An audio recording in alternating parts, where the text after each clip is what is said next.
Pourquoi et comment se fait-il que dans notre pays, les politiciens sont ceux qui ont tout? Ailleurs, ce n'est pas à travers la politique que l'on devient riche. Pourquoi est-ce que chez nous, les fils des politiciens, les filles des politiciens ne deviennent des politiciens? Ce n'est pas le fichier électoral qui pose problème, ce sont les élections elles-mêmes qui posent problème. À quoi servent les élections dans un pays qui n'est ni souverain, ni indépendant, ni libre? À quoi servent les élections?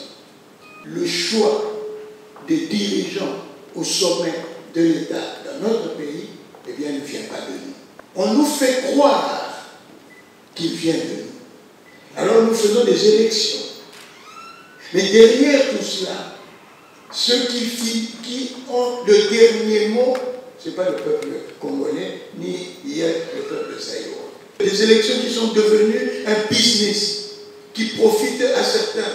Il y en a qui croient que ce qui nous arrive, c'est à cause de Kabila, c'est à cause de Mobutu, c'est à cause de un tel, c'est à cause des Anglais ou des Français ou des Américains. Aujourd'hui, c'est tout, c'est la faute des Rwandais et puis des Tutsis. Eh bien, le jour où nous apprendrons à être responsables individuellement d'abord et collectivement en assumant ce qui nous arrive, en nous disant si cela nous arrive, c'est que quelque part nous avons une part de responsabilité. Nous avons trop perdu du temps avec des dialogues qui n'en finissent pas, des dialogues qui se terminent toujours de la même manière, un partage du gâteau, parce que le pouvoir ici chez eux est considéré comme un gâteau et tout le monde veut aller à la mangeoire, on va les manger, on dirige non pas avec la tête et avec le cœur, on dirige avec le ventre. Aujourd'hui, combien d'entre nous peuvent dire, affirmer que notre vie est aujourd'hui meilleure qu'elle l'a été pendant les 63 dernières années? L'on nous dit que notre pays est maudit à cause de ses richesses. Qu'est-ce que les autres noirs ont de plus que nous?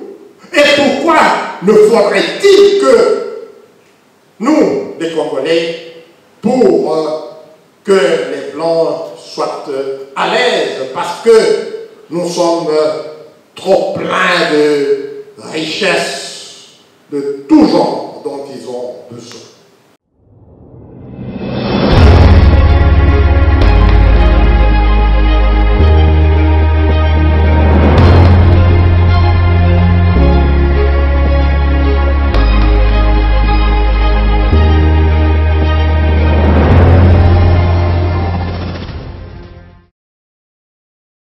Bâtissons notre pays sur le socle sacré de l'amour.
patrie, c'est qui? Le Congo. Notre patrie, c'est qui? Le Congo.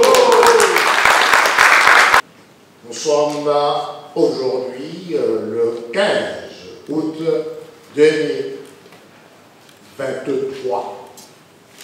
Et dans 4 mois, nous sommes invités à nous rendre aux urnes pour choisir les personnes qui vont nous diriger pour les 5 prochaines années. Bien entendu, il y a une kyrielle de candidats qui vont être élus, mais aujourd'hui, nous avons choisi de nous appesantir surtout sur une seule personne, celle qui aura la lourde responsabilité et la charge de présider au destin de notre pays pour les prochaines 5 années.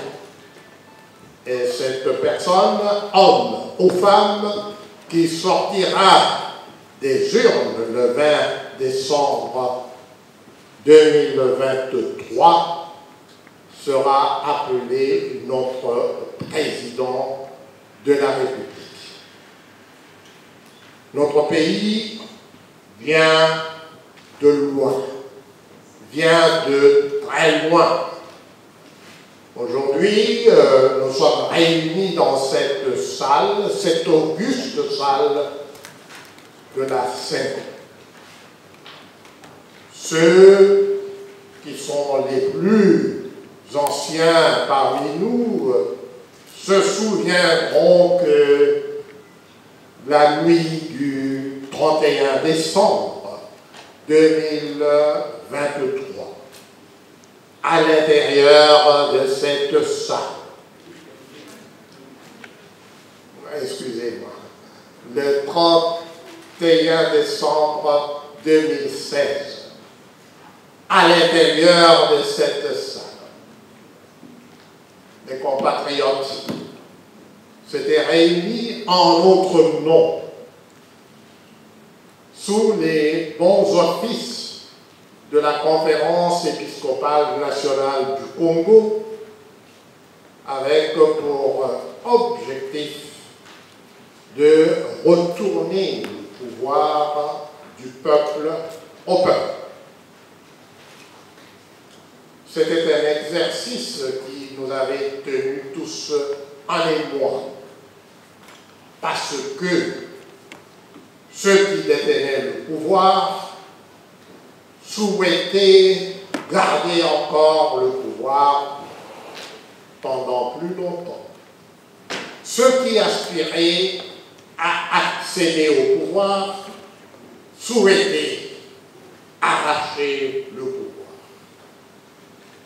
Et les uns et les autres menaçaient de mettre le feu à la case, à notre case, à notre pays, à nous tous. Et donc, dans cette salle, ils ont fait ce qu'ils ont l'habitude de faire, chacun agissant strictement de mauvaise foi,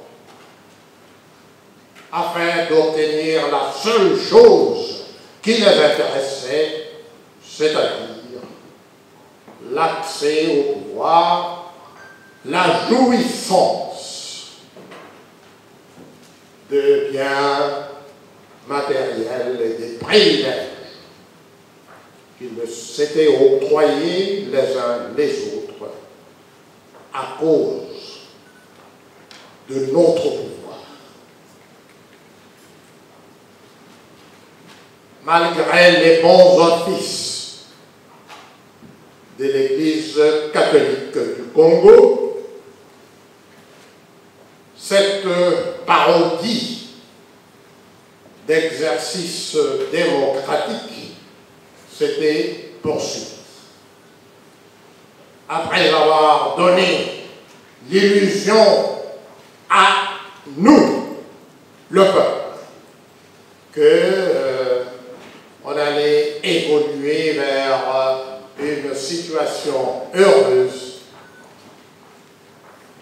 Les politiciens ont persévéré, ils sont allés de stratagème en stratagème,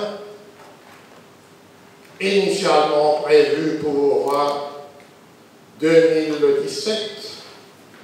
Les élections n'auront finalement lieu que le 30 décembre 2018. Nous savons tous, certainement les adultes qui sont parmi nous, ceux qui avaient voté le 30 décembre 2018, avaient alors assisté au spectacle que nous avons observé, spectacle qui a conduit à des conciliabules entre celui qui détenait le pouvoir et ceux qui aspiraient à accéder à ce pouvoir. Nous avons tous été témoins de ce qu'il s'était passé dans ce pays pendant la période qui a suivi l'élection jusqu'à la date de la proclamation des résultats.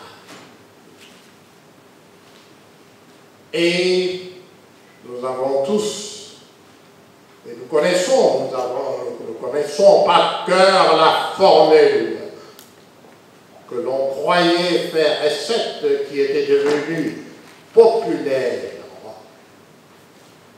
la formule du transfert pacifique et civilisé du pouvoir.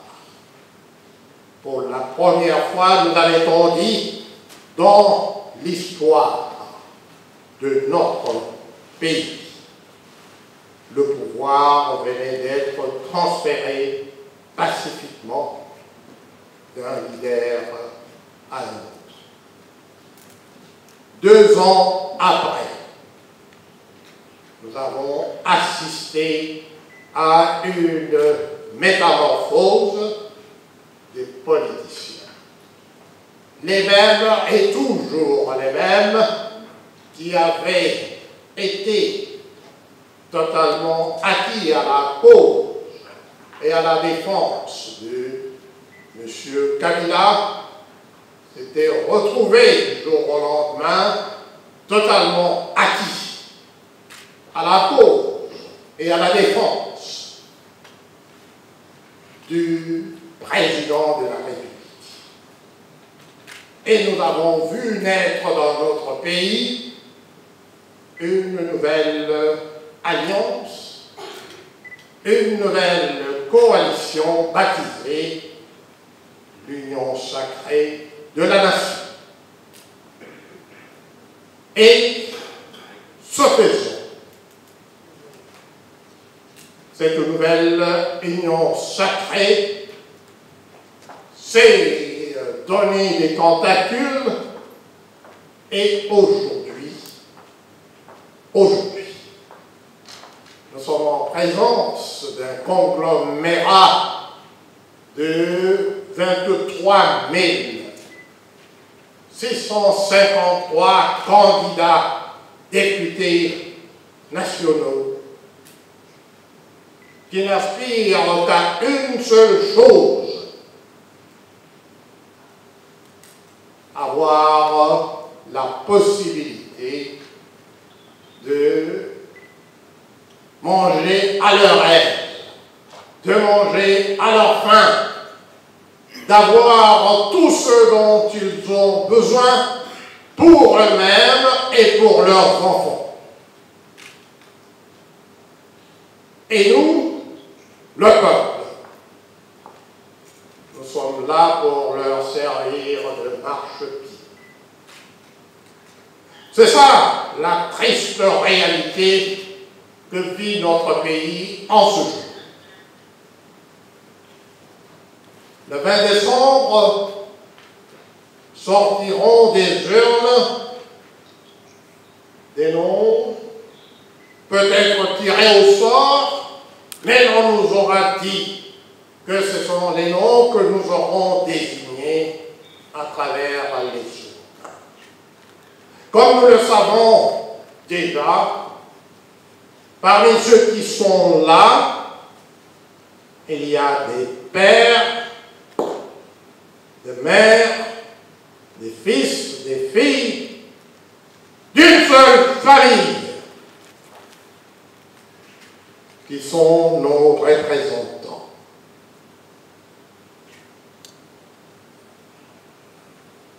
Et c'est cette réalité, je n'ose pas la qualifier de triste, mais c'est cette réalité, c'est ça notre réalité. Mais, le 20 décembre, il n'y aura qu'une seule personne à travers toute la République qui aura été choisie par chacun et chacune d'entre nous qui sommes réunis ici aujourd'hui. C'est la seule personne qui aura le devoir, la responsabilité et la charge de nous présenter un programme. Mais un programme, pourquoi faire? Avons-nous besoin de programme aujourd'hui? Ou avons-nous tout simplement besoin de reconquérir notre pays? Notre pays aujourd'hui, on nous a fait croire depuis le 30 juin 1960 par la bouche de M. Lumumba Patrice Emery que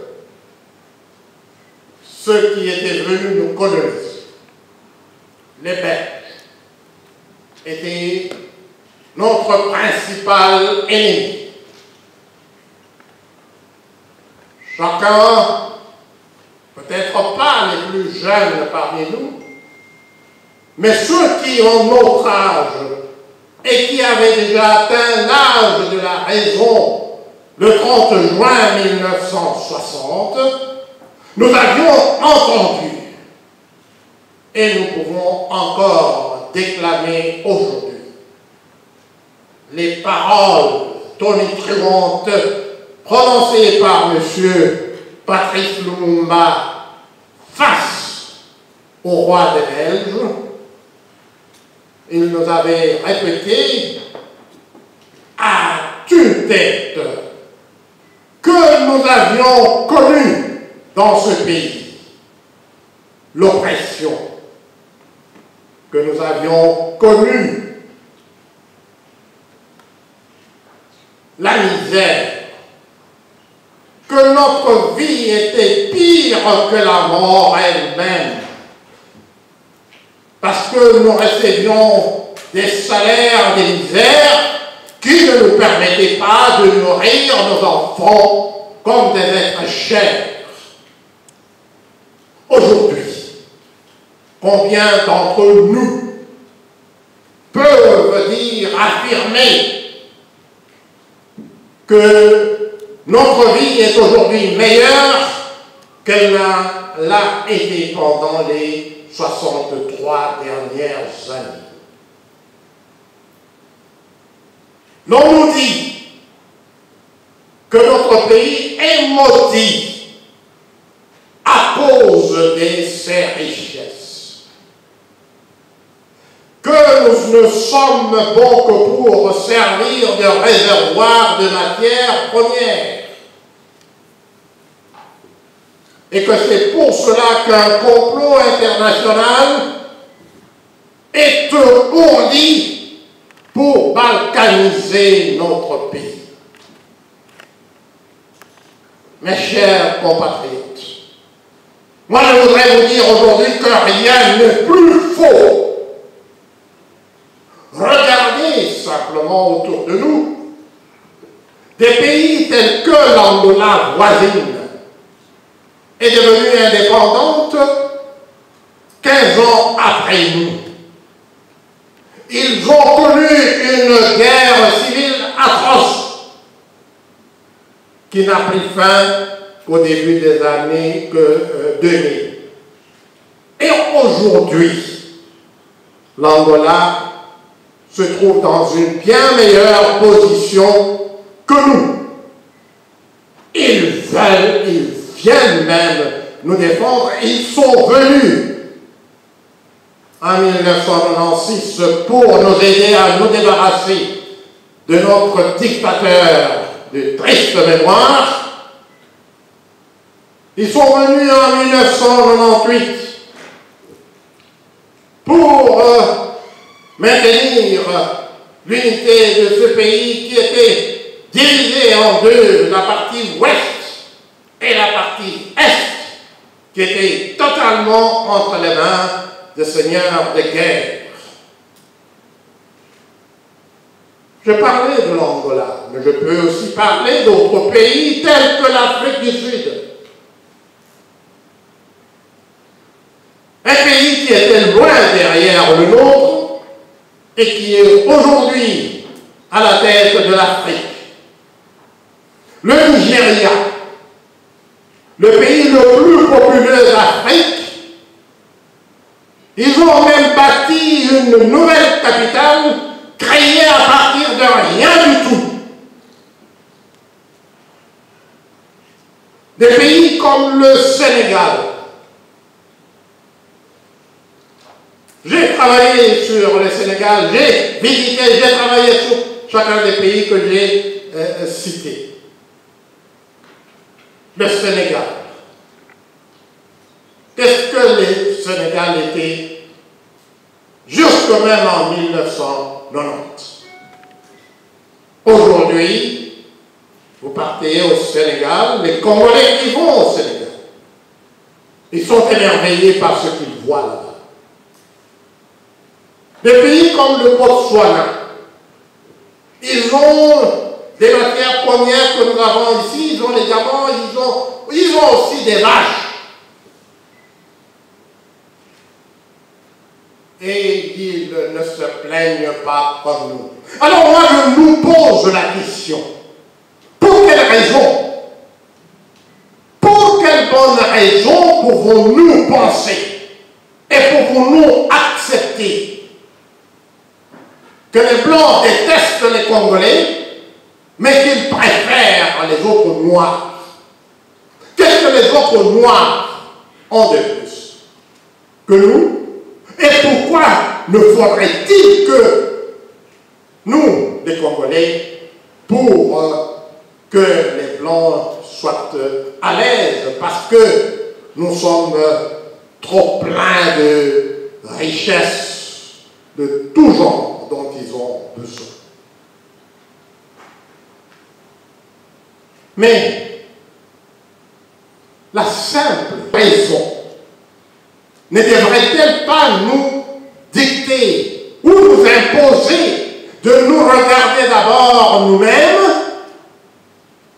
et de nous poser la question: pourquoi et comment se fait-il que dans notre pays,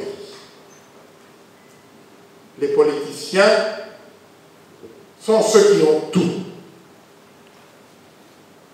Ailleurs, ce n'est pas à travers la politique que l'on devient riche.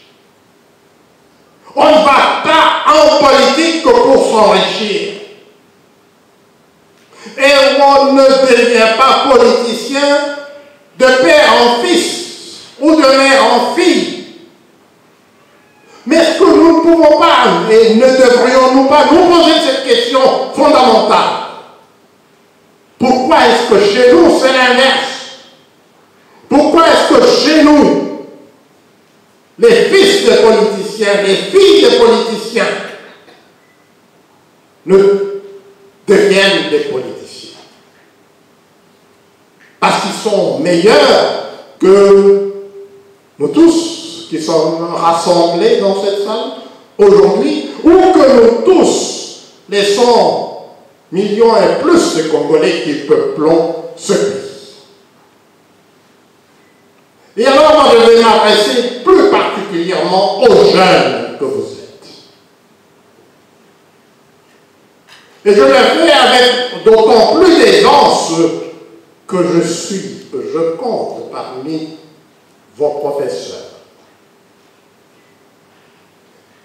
Et je le fais avec d'autant plus de peine qu'il y a 50 ans, 53 ans plus précisément, que j'étais comme vous, assis sur le banc de l'école à l'université de Lomamian.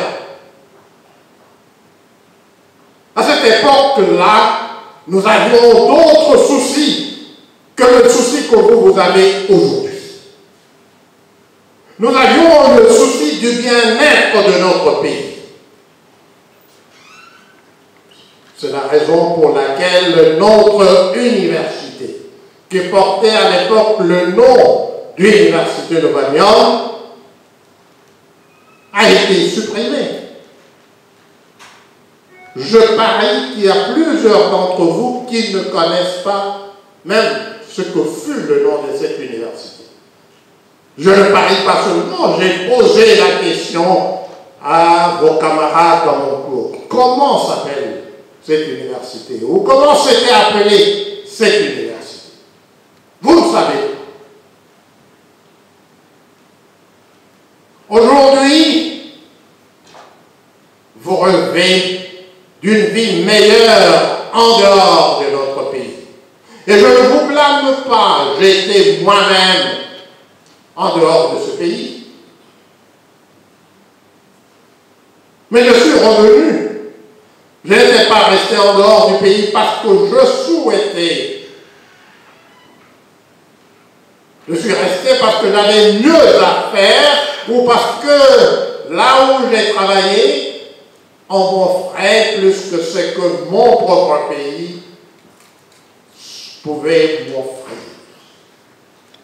Mais quand je n'ai plus eu besoin de rester là où j'étais, je suis revenu ici parce que ce pays vaut infiniment mieux. Parce que, ensemble, avec vous, nous devons transformer ce pays pour en faire le meilleur pays qui puisse être au monde. Parce que pour chacun de nous, il n'y a que notre pays qui peut être le meilleur, le seul meilleur pays au monde. Je ne connais point d'enfant qui ne trouve pas que sa mère est la plus belle femme du monde. Mais nous, aujourd'hui, nous en sommes réduits à considérer notre pays comme le plus beau, comme le plus laid du monde.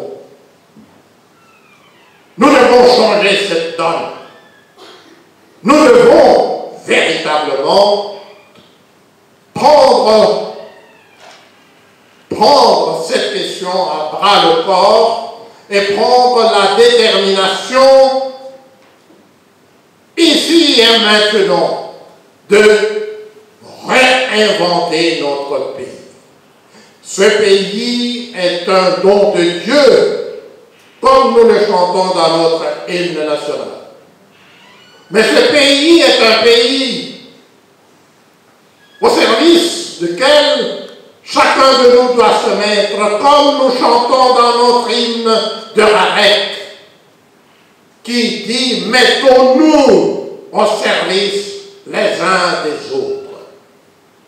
Comme nous disons dans notre hymne de Rarec, bannissons l'oppression sur ce coin de la terre que Dieu nous a confié.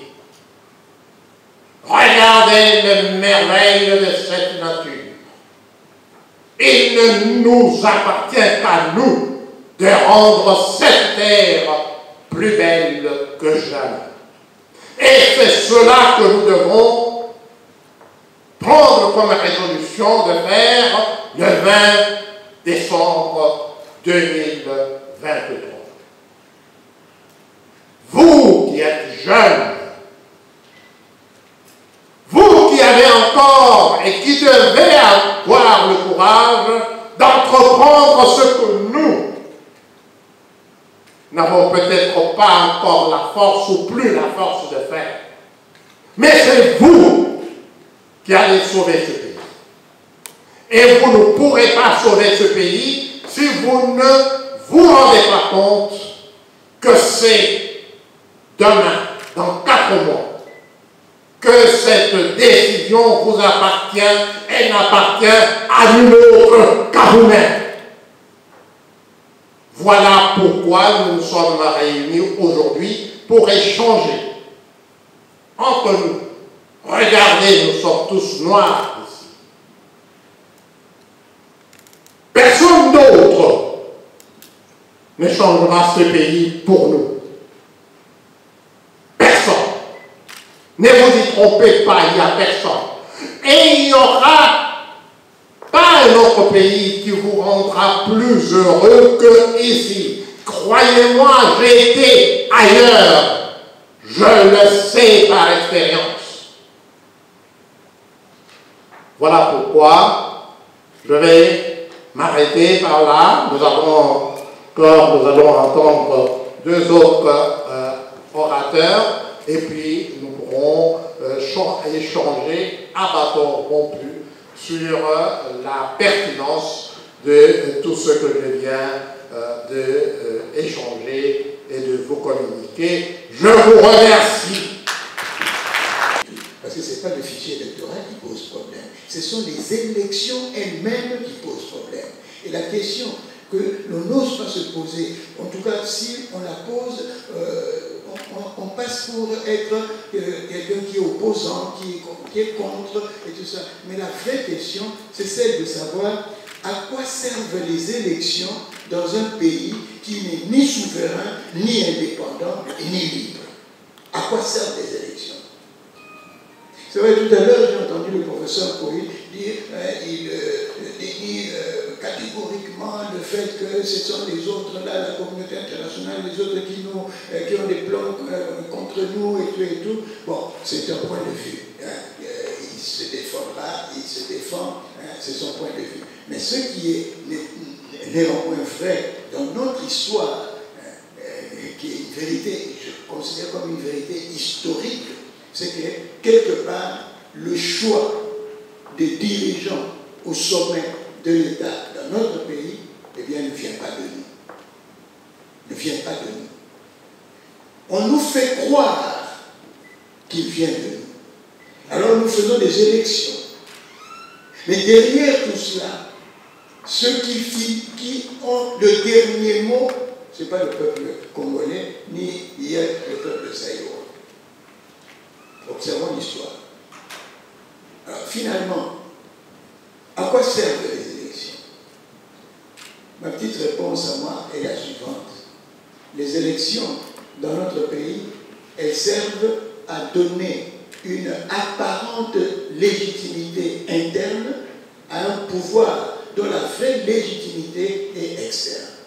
La preuve, une des preuves que je donne pour appuyer ce que j'ai dit, les élections, vous remarquerez le balai, n'est-ce pas, les va-et-vient de nos acteurs politiques. Où est-ce qu'ils vont? Ils vont aux États-Unis, ils vont en France, ils vont en Belgique, ils vont là, chez les maîtres.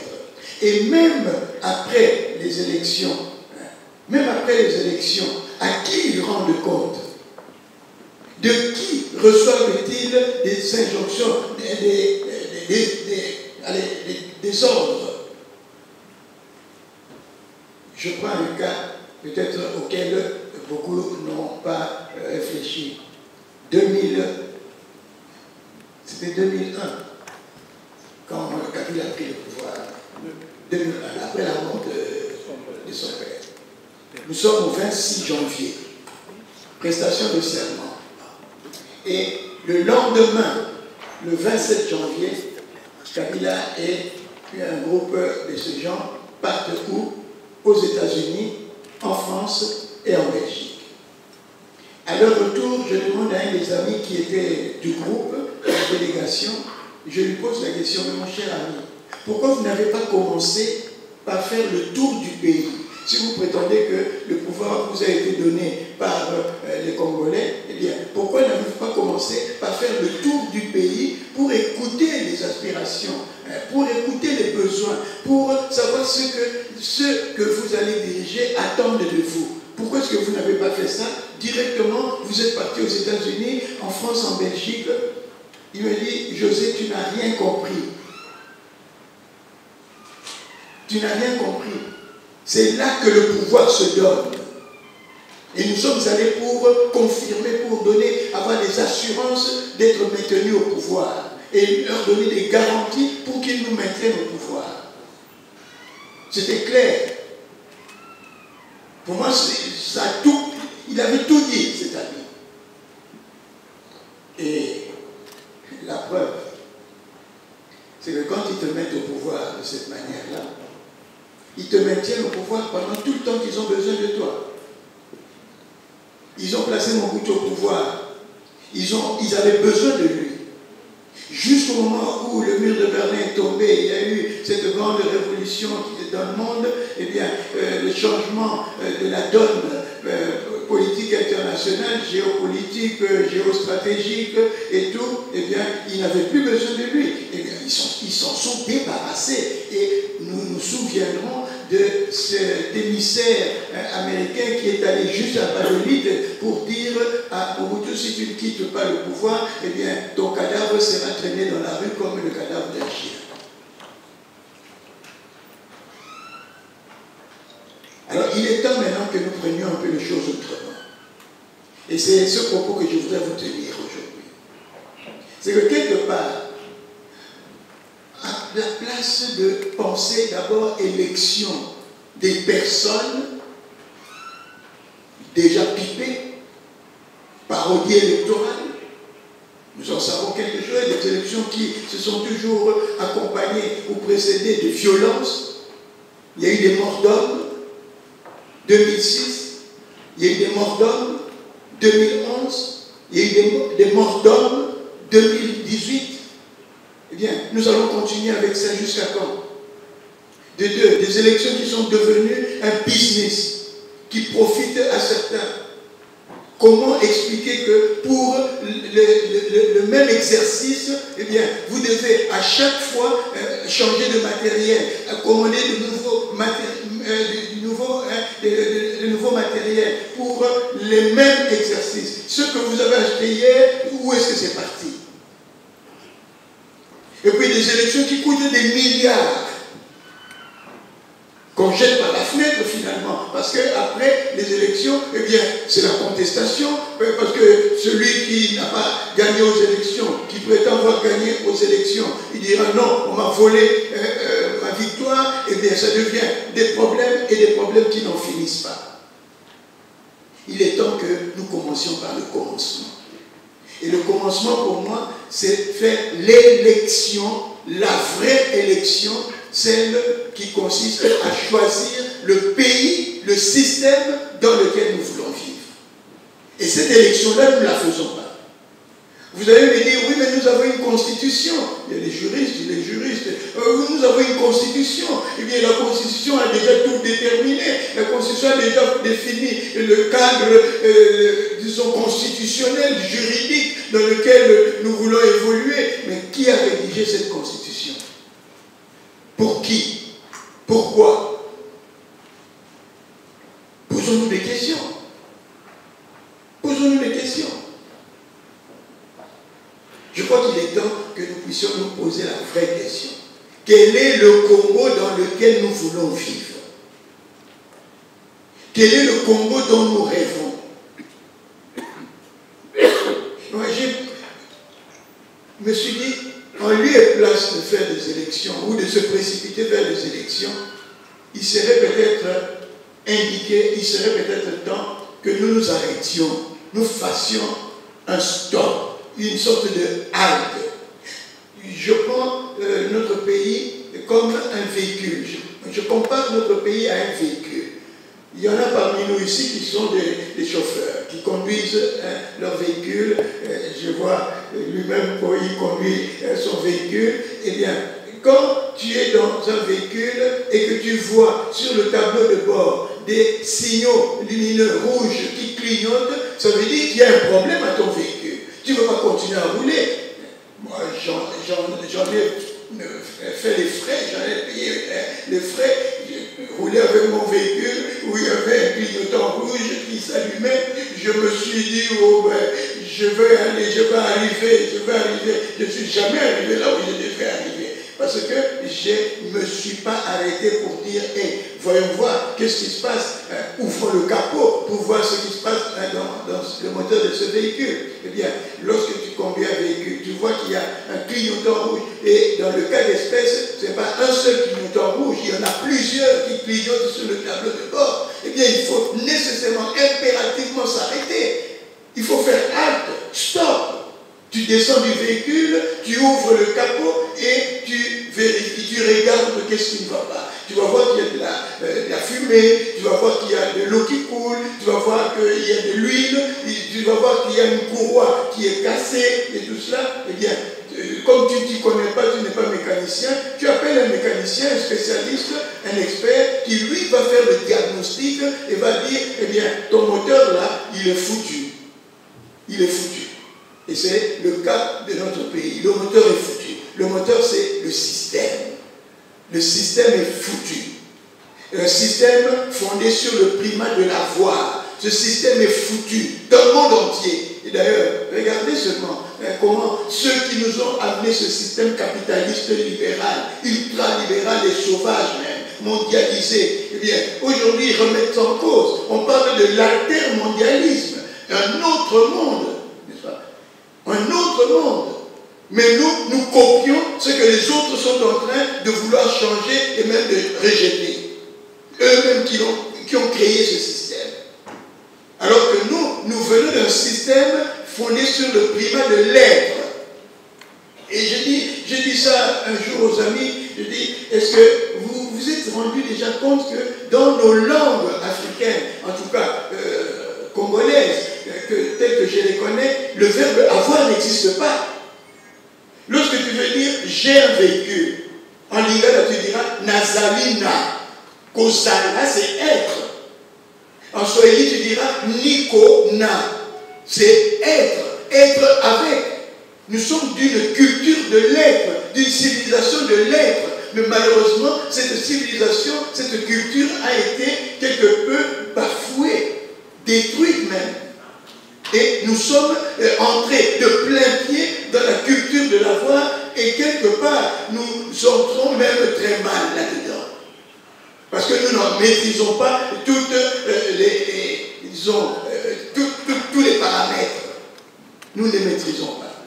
Alors, je me dis, il est temps qu'on s'arrête et qu'on se pose la question, quel est le Congo que nous voulons bâtir ensemble. Et je crois que cet arrêt devrait être un arrêt pour s'interroger, primo, sur notre humanité. Qui sommes-nous? Première question que nous, Congolais, tous nous devrions nous poser. Qui sommes-nous? Sommes-nous encore des êtres humains? Avoir le spectacle que nous nous offrons nous-mêmes. Sommes-nous encore des êtres humains, nous Africains, quand nous nous entretuons, quand tu vois le film de Thierry Michel, le tout dernier, L'Empire du Silence, tu vois comment nous nous entretuons comme des bêtes sauvages. Quand tu lis le livre d'Onana, Holocauste au Congo, n'est-ce pas? Eh bien, tu en sors écœuré. Tu te poses la question, y a-t-il encore des hommes dans cette Afrique? Y a-t-il encore des hommes ici au Congo? Sommes-nous encore des êtres humains? Est-ce que nous nous considérons comme des êtres humains, ou comme des bêtes, ou comme des choses? Un petit exemple très simple. J'ai vécu pendant tout un temps, pendant 4 ans à Ntsélé, comme curé de la paroisse Saint-Martin de Ntsélé. Et à un moment donné que je n'avais pas de véhicule, je prenais les moyens en commun, les taxis catch, n'est-ce pas? Cette petite voiture, elle est faite pour prendre tout au plus 5 personnes. C'est-à-dire 3 personnes derrière, tout au plus. 3 personnes derrière, le chauffeur et une personne devant. Eh bien, imaginez-vous combien nous étions dans ce genre de véhicule pour arriver jusqu'à Pascal. Nous étions une dizaine. Et la dizaine en question, disposait de quelle manière? Eh bien, il y en avait 2 ou 3 qui étaient dans le coffre. Alors, être humain accepte de voyager, de faire un si long trajet dans un coffre, le coffre qui est prévu pour transporter des choses, ça veut dire que cette personne a perdu sa dignité humaine, ne se considère plus comme un être humain. Donc, et ça, c'est encore, ça va encore, mais lorsque tu vois des véhicules qui viennent de Bandundu, n'est-ce pas, parce que c'est le chemin qui va vers le Bandundu, des véhicules qui viennent de Bandundu, chargés jusque, je ne sais pas, et des gens qui sont au-dessus des marchandises et qui ont fait ce trajet pendant 200-300 km ou plus.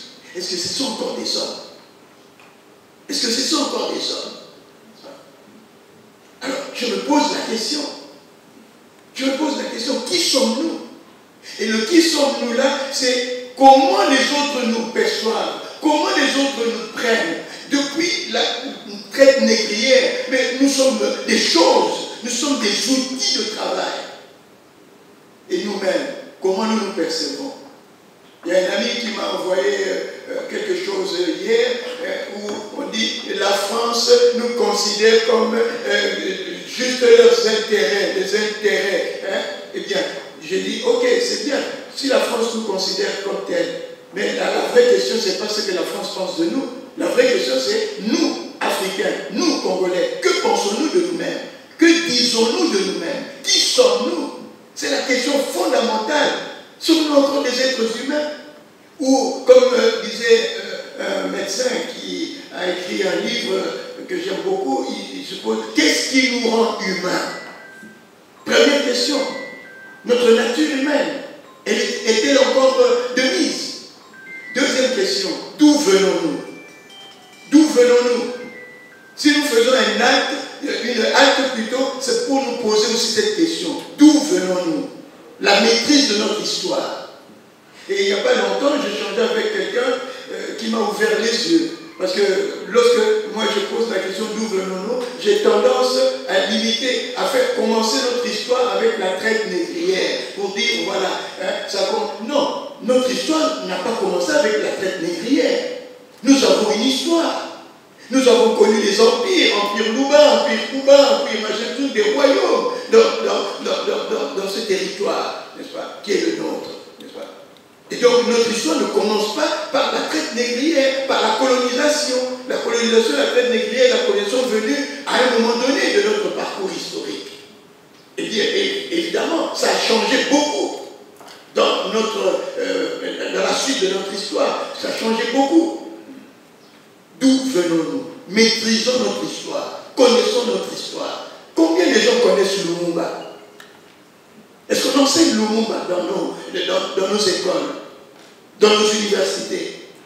Combien de gens connaissent Kasavubu, connaissent Joseph Albert Malula, connaissent Kimbangu, connaissent Kipavita? Combien connaissent ces personnes qui ont joué un rôle dans notre histoire? Combien? Est-ce qu'on nous les enseigne? Nous connaissons Charlemagne, nous connaissons De Gaulle, nous connaissons, je ne sais pas trop qui encore, Hitler, nous connaissons tous ces gens-là, mais qui connaît nos gens à nous? Est-ce qu'on nous les enseigne? Il y a un ami qui a écrit un bouquin très intéressant pour ceux qui aiment lire, c'est l'abbé Jean-Pierre Belou, il a écrit un livre très intéressant, c'est ça Lumumba. Le titre du livre, c'est ça Lumumba. Et comme sous-titre, il a marqué quelque chose du genre, c'est une personne qui doit nous inspirer, une source d'inspiration et tout. C'est ça Lumumba. Et il décrit là-dedans ce qu'a été l'homme Lumumba. Qu'on ne nous présente pas tel qu'il a été, bien souvent. Troisième question. Une fois que nous avons maîtrisé notre histoire, nous nous sommes posé la question de savoir d'où venons-nous. Il est temps de nous poser la question, où sommes-nous? Où sommes-nous? Une analyse critique de la situation qui est la nôtre, sur le plan politique, sur le plan économique, sur le plan culturel, sur le plan social. Où sommes-nous?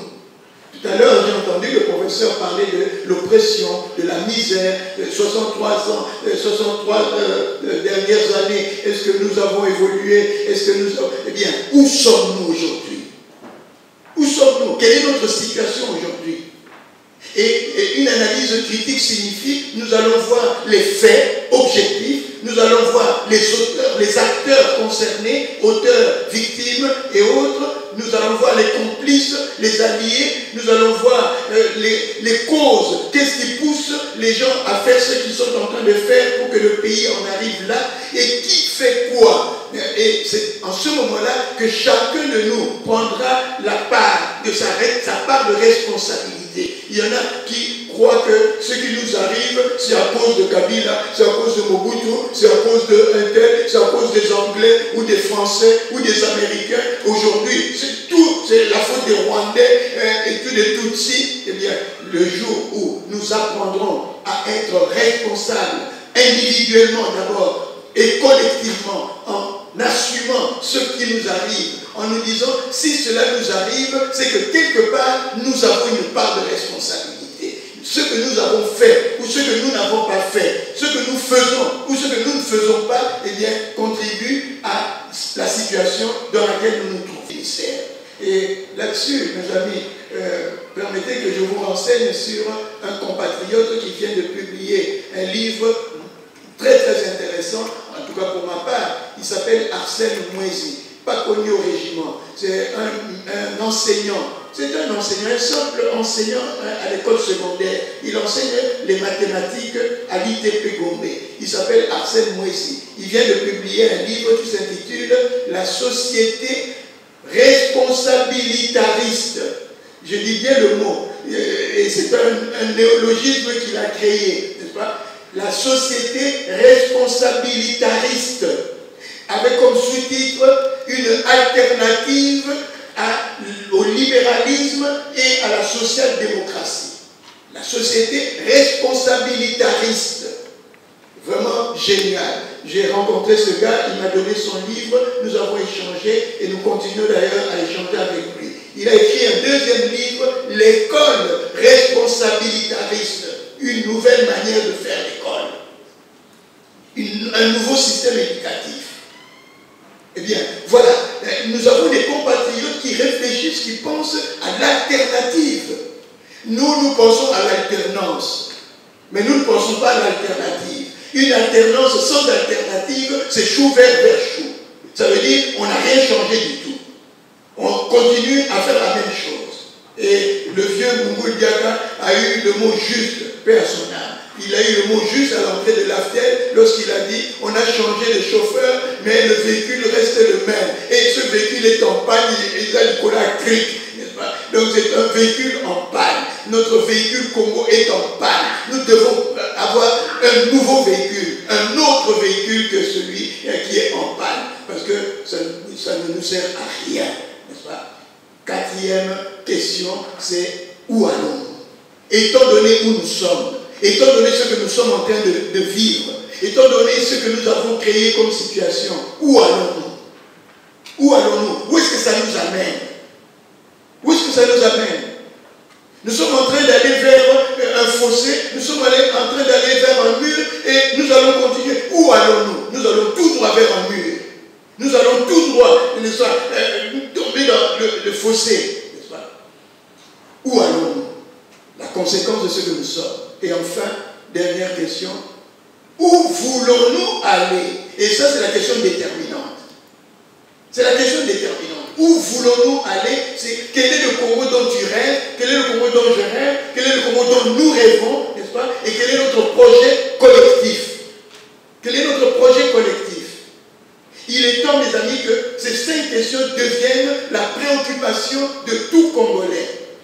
Avant même d'aller aux élections, si on ira aux élections et si on y va, eh bien, ça, ce n'est pas mon problème. Qu'on y aille, qu'on n'y aille pas, mais il est impérativement indispensable que nous puissions nous arrêter et nous poser ces 5 questions. Qui sommes-nous? D'où venons-nous? Où sommes-nous? Où allons-nous? Et où voulons-nous aller?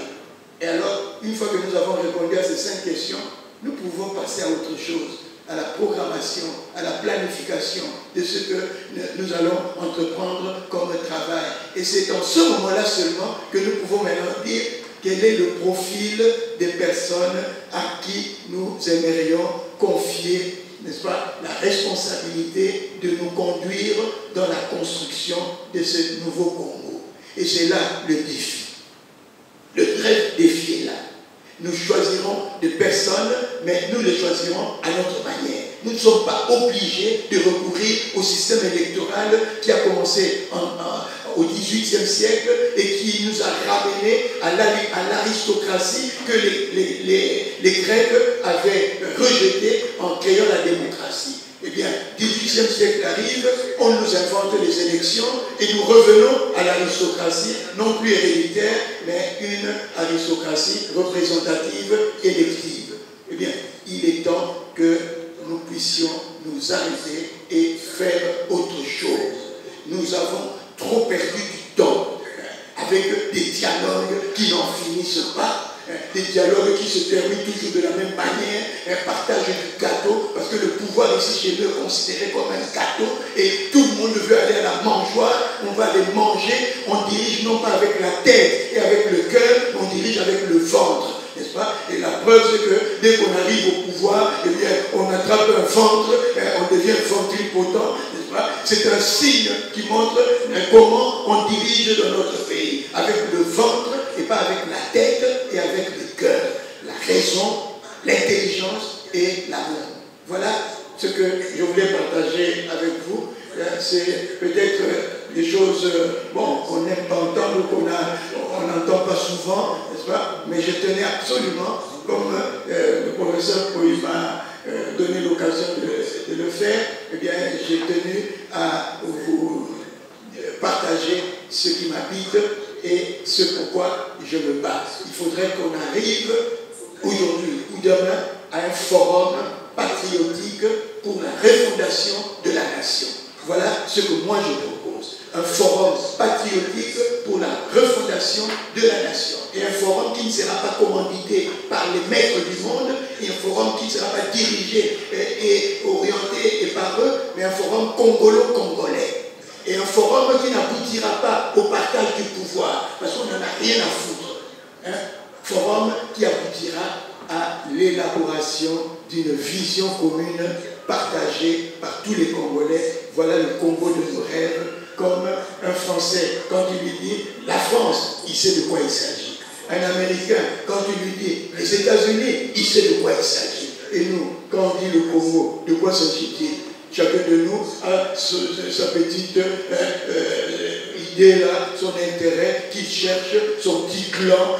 J'ai vu un qui devient ministre et qui prend toute sa famille dans son ministère, dans son cabinet. Voilà, c'est un peu cela, comment ça fonctionne ici chez nous. Et le Congo, il est absent du mental collectif. Et moi, mon souci, c'est que le Congo puisse exister dans le mental collectif des Congolais, de telle sorte que, qui que tu sois, lorsque tu es au pouvoir, tu sais de quoi il s'agit, tu sais au service de qui tu te mets, pas au service d'une autorité morale, ou au service d'une autorité politique, au service de ceci ou de cela, non, au service de la patrie, de la même patrie. Voilà le propos que je voulais partager avec vous aujourd'hui.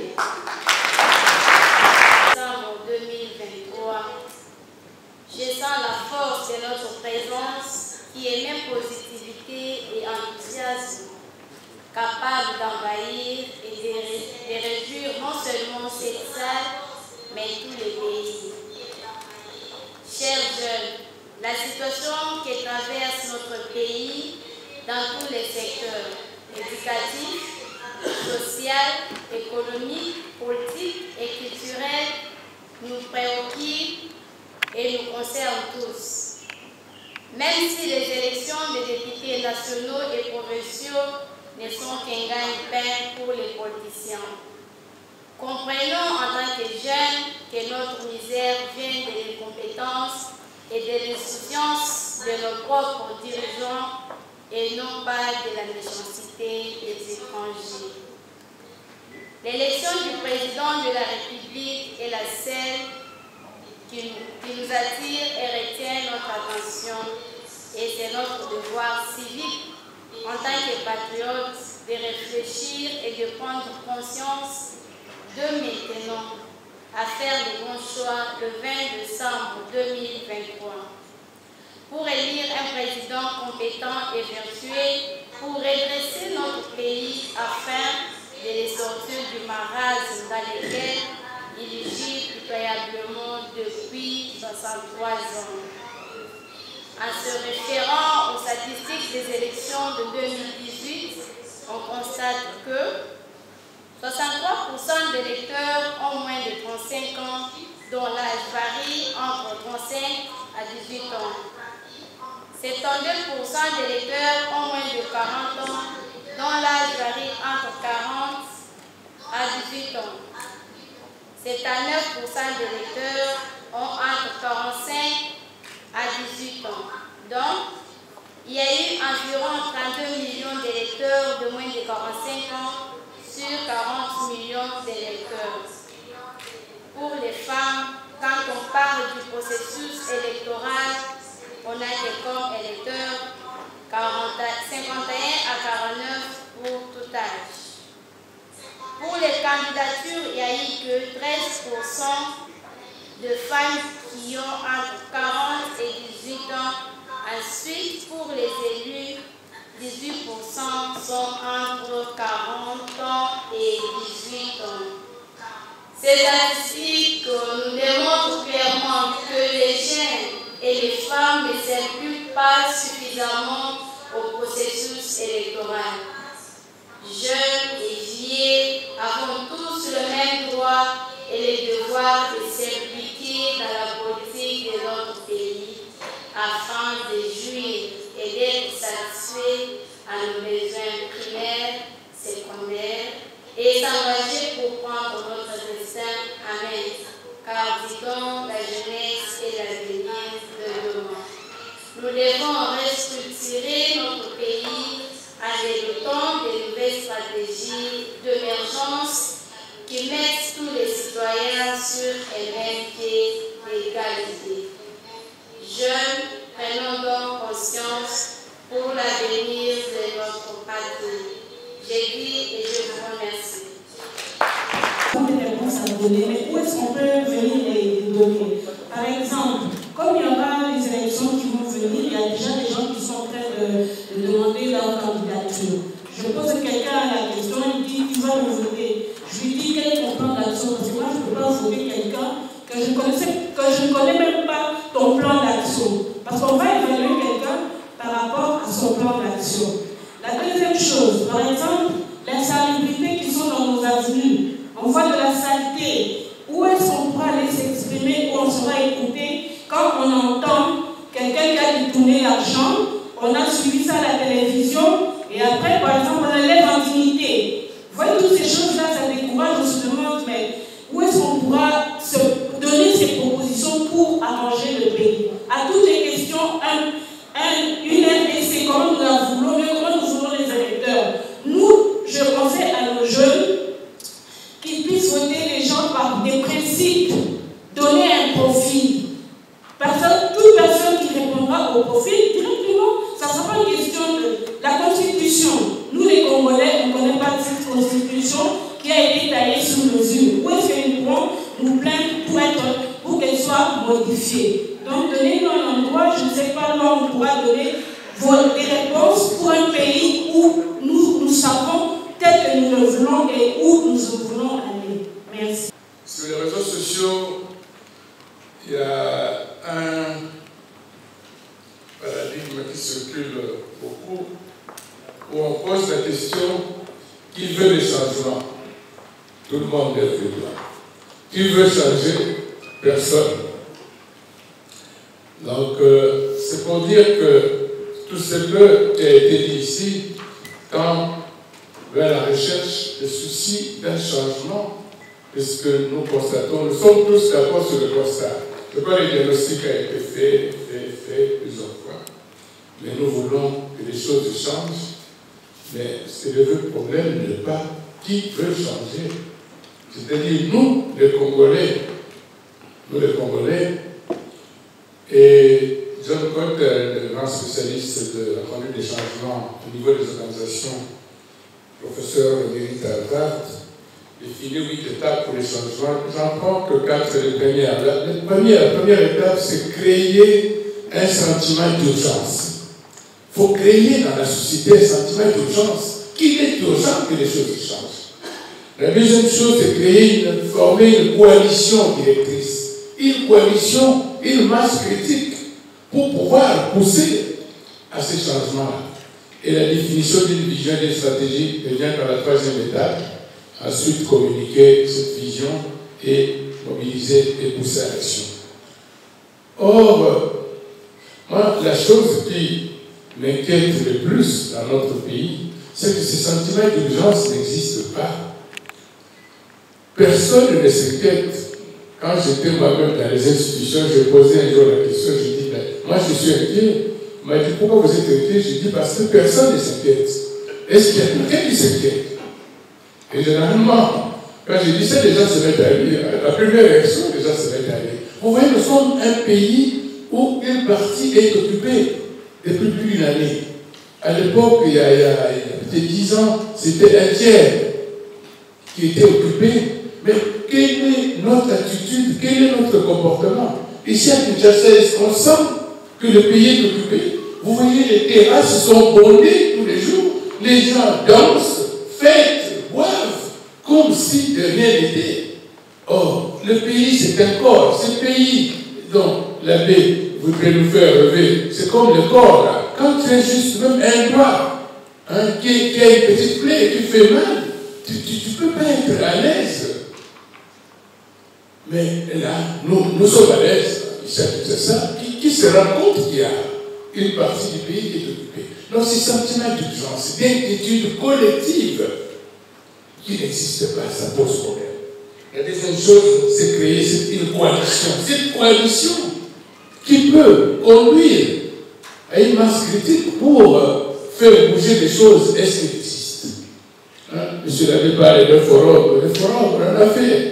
Et c'est même devenu une stratégie dans ce pays. Si on veut ne pas résoudre le problème, on a la commission, on crée une institution, on crée un forum pour l'aborder. On a fait le CPS qui a tout fait.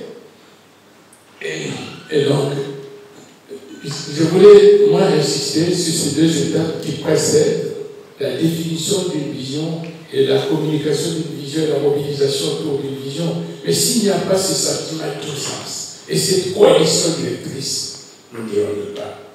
Merci.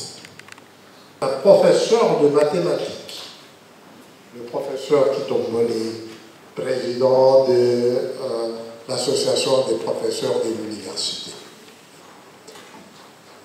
On interpelle les professeurs qui se sont engagés dans la politique et on ne voit que cela. Mais je ne sais pas, je parle sous son contrôle, nous sommes au nombre d'environ à l'université de Kinshasa 1200, 1400 professeurs par là aujourd'hui. Combien de ces professeurs, pourquoi est-ce que vous ne voyez que ceux-là, ils ne sont pas là en tant que professeurs, ils sont allés au service des politiciens pour leurs propres besoins. Ils n'y sont pas allés en tant que professeurs et ce n'est pas parce qu'ils sont professeurs qu'ils sont. Donc, de la même manière que des juristes qui sont avocats ou qui sont magistrats, ils agissent en leur qualité de leur profession. Mais en ce qui concerne les professeurs d'université, ce n'est pas leur profession ou leur activité de professeur qui les a mis là, et on ne peut pas rendre ces professeurs-là comptables de ce qui se passe dans la nation. En ce qui me concerne personnellement, puisque vous avez évoqué aussi le fait que j'ai vécu à l'étranger. Et comme j'ai dit, je suis rentré dans ce pays, pas parce que je ne pouvais plus continuer à vivre à l'étranger, ou parce que j'étais en quête d'une quelconque aisance ici. Parce que vous avez aussi comparé avec les autres personnes qui étaient à l'étranger et qui sont revenues ici, chacun revenant à cause de sa propre détermination. Moi, je suis revenu dans ce pays parce que j'ai estimé que j'avais un apport utile à faire à ce pays. D'abord en tant que professeur d'université, puisque les professeurs au pays, ici au Congo, comme dans beaucoup d'autres universités aussi, ont le choix de continuer à travailler jusqu'à épuisement total ou d'aller faire autre chose. Et donc, en ce qui me concerne personnellement, je suis revenu dans ce pays puisque je me sens interpellé, je me sens nécessaire et utile à mon pays et j'apporte ce que je peux, surtout en tant que professeur de droit, je me soucie de contribuer à éveiller la conscience des jeunes Congolais et à nous faire prendre toute la mesure de ce que nous devons faire pour que les jeunes que vous êtes, et surtout vos enfants, parce que je suis plus préoccupé par l'avenir de ces enfants que je vois, dont je vois que l'avenir est compromis de jour en jour. Voilà un peu la réflexion que je voulais partager. Je ne sais pas si la réponse est convaincante.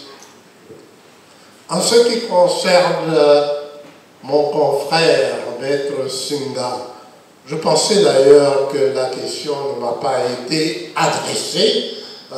Il a beaucoup plus adressé ses préoccupations à l'abbé Mpundo. Mais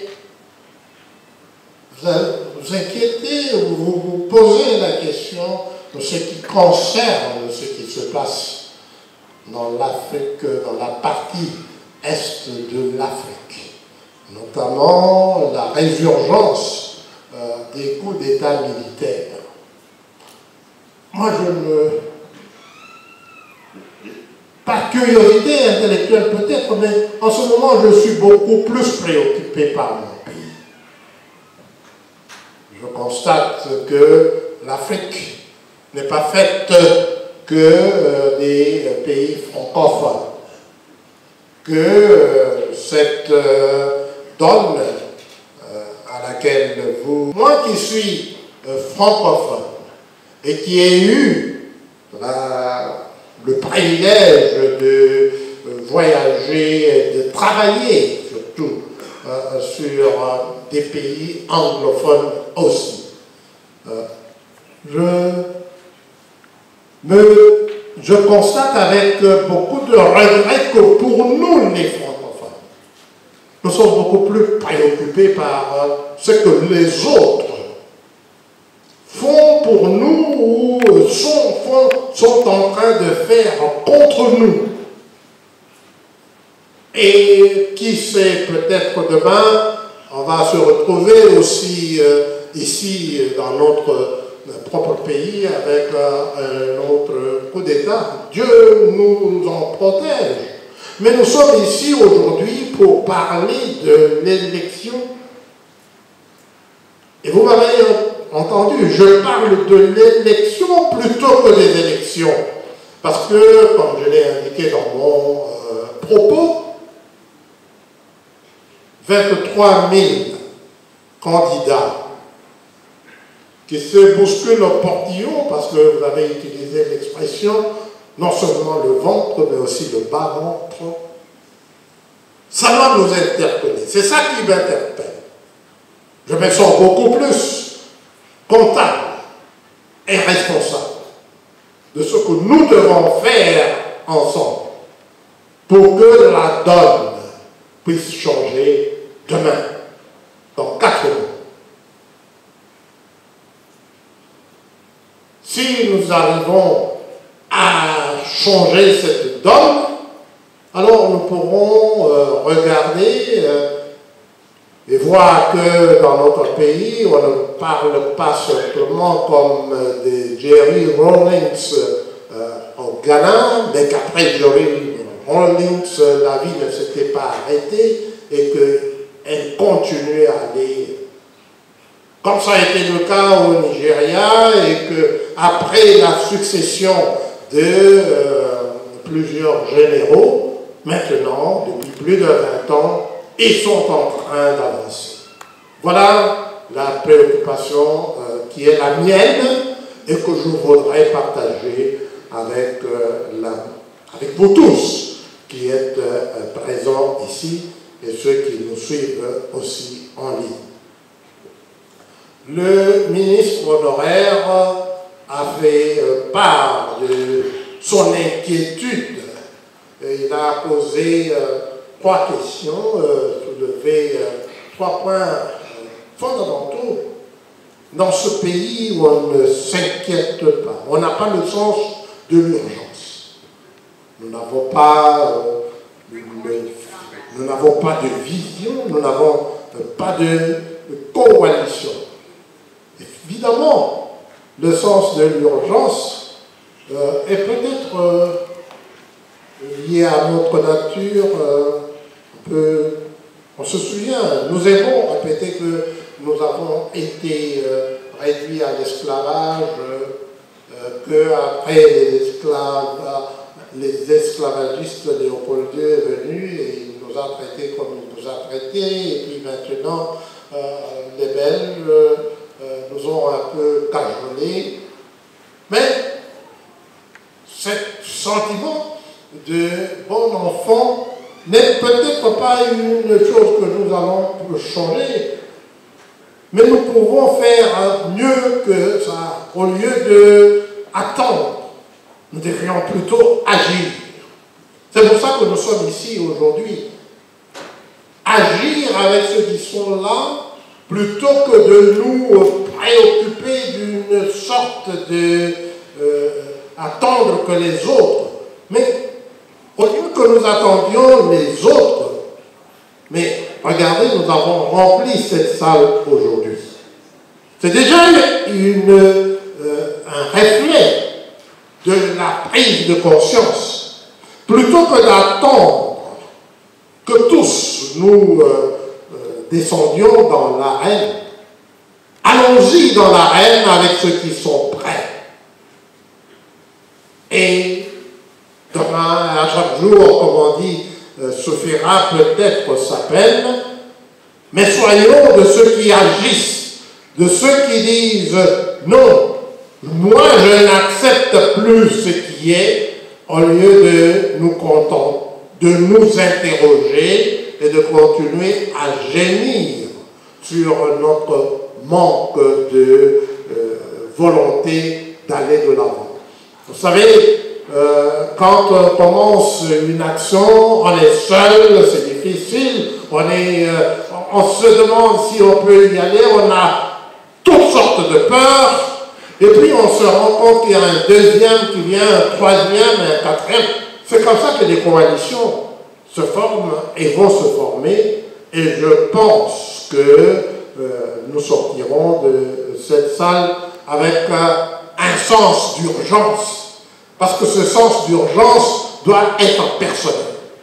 Et quand ce sens d'urgence devient personnel, alors ça devient contagieux, puisque la personne à côté de vous qui se sentait moins concernée va être saisie par votre propre urgence et va dire non, hier j'avais peur, hier je pensais que j'étais seul. Aujourd'hui, nous sommes 2, demain nous serons 3, 4, 5, et ainsi nous arriverons à transformer ce monde, ce pays qui est de l'autre. Il y a 2 autres questions qui ont été posées. Madame, je n'ai pas bien retenu le nom. Madame qui est au fond de la salle, je n'ai pas retenu votre nom, s'il vous plaît. Delphine Assoumani. Ah, ok, j'ai compris votre question était beaucoup plus adressée à M. l'abbé parce que vous avez indiqué votre préoccupation surtout en ce qui concerne les élections et j'ai compris qu'il s'agissait beaucoup plus des élections législatives. Je confesse ici que je pense que ce que nous avons, ce qui est en train d'être fait, cette charade dite d'élection, vous savez, dans les pays qui nous ont, d'où nous vient la démocratie que l'abbé remet fondamentalement en cause, les députés n'ont pas de programme. Un député, ça n'a pas de programme. Les députés sont là pour appuyer le programme de leur parti.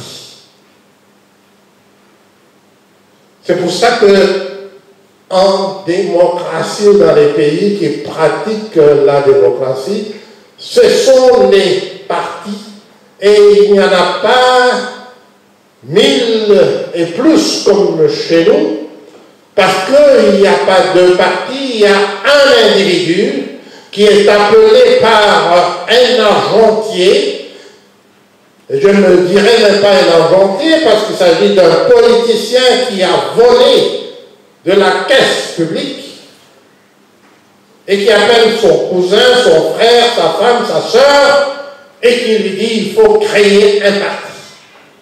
Voici l'argent. Vas-y, crée un parti. Et c'est ça ce qui se passe dans notre pays.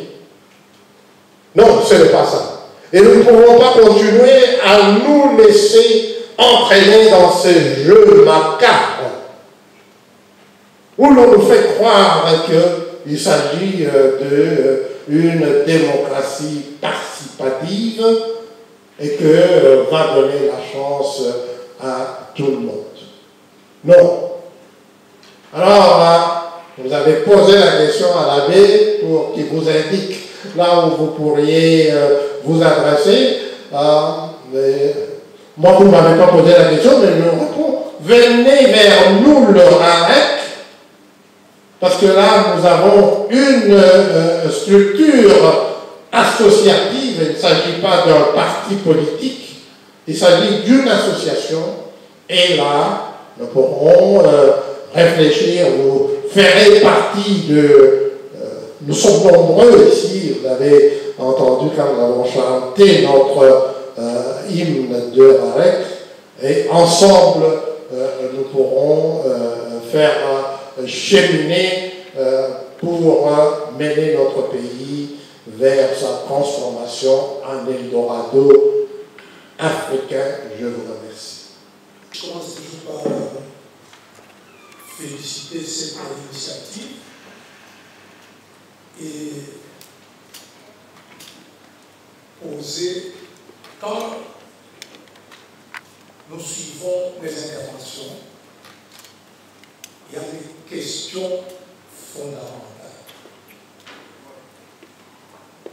On a posé la question ici. D'où nous venons, où est-ce que nous sommes, où est-ce que nous voulons aller. Alors, pour avoir cette analyse-là, il faut avoir connu ces périodes-là.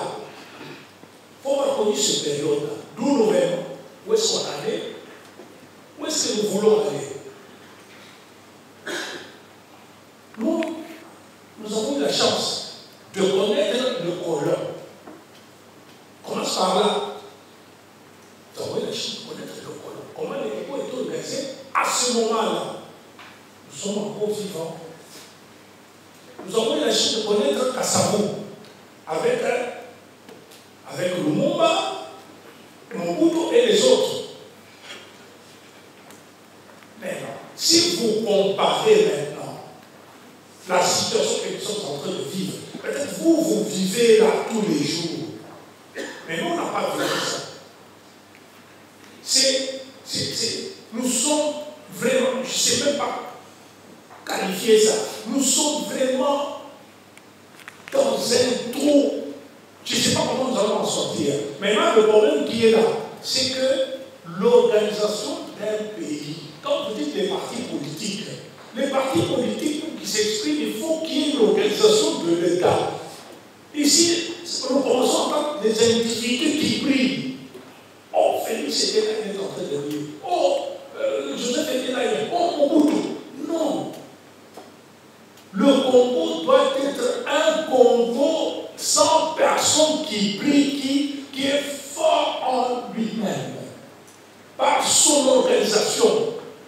C'est ça le Congo. C'est-à-dire, les politiques viennent, ils influent parce qu'on prend les politiques pour le bien-être du peuple congolais. On ne prend pas les politiques pour le prendre.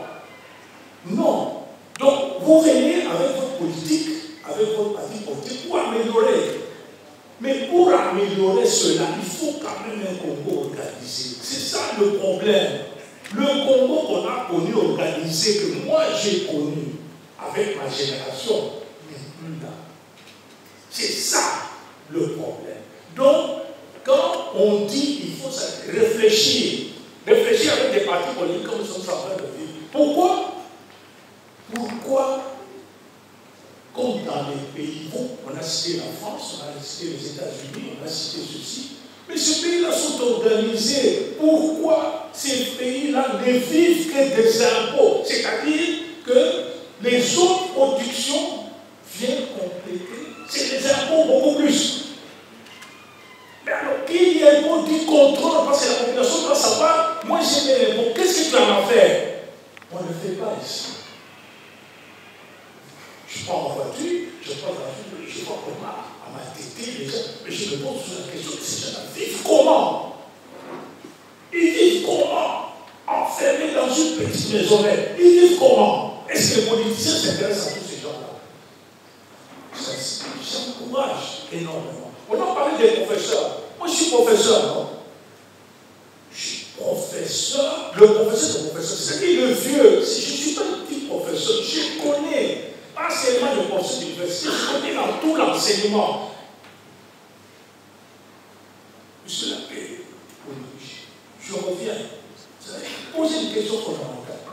Pour qu'on se retrouve, il faut mettre le mensonge, parce que tout est fabriqué sur le mensonge. Et commencer à dire la vérité dans sa cruauté.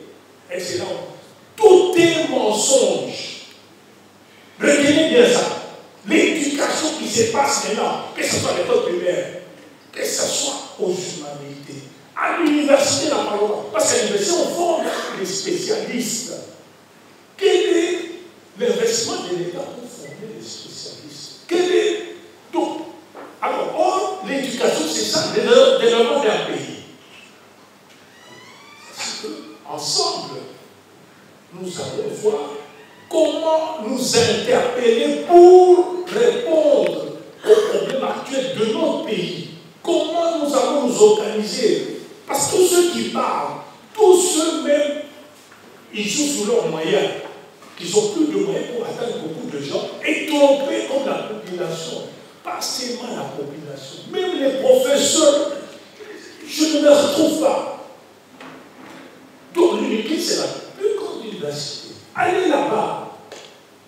Il n'y a pas de labo. Comment vous pouvez former un médecin sans laboratoire? Comment ça? Comment vous pouvez faire ça? Un chimiste. C'est pour ça que j'ai dit que tout est mensonge. Nous sommes les mieux placés pour le dire.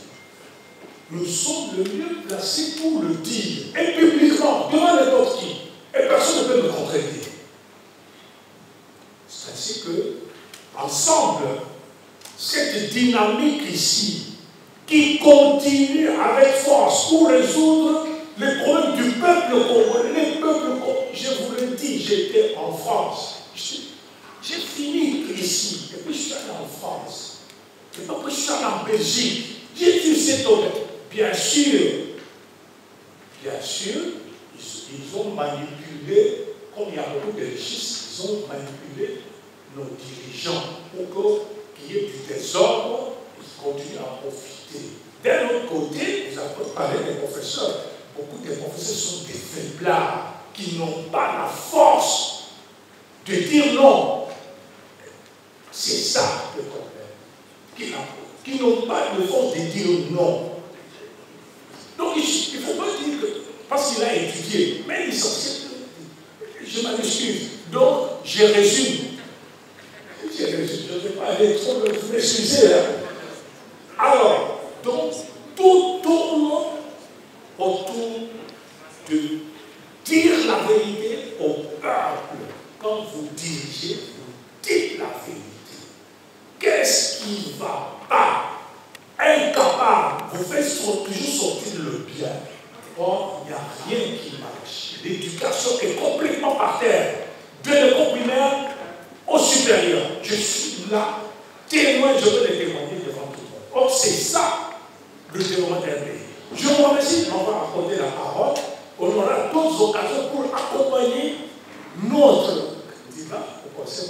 Nous serons ensemble partout pour apporter avec lui, pour travailler sur les peuples congolais. Sans oublier même pour nous. Vous avez bien, je vous ai suivi vraiment, avec beaucoup d'attention.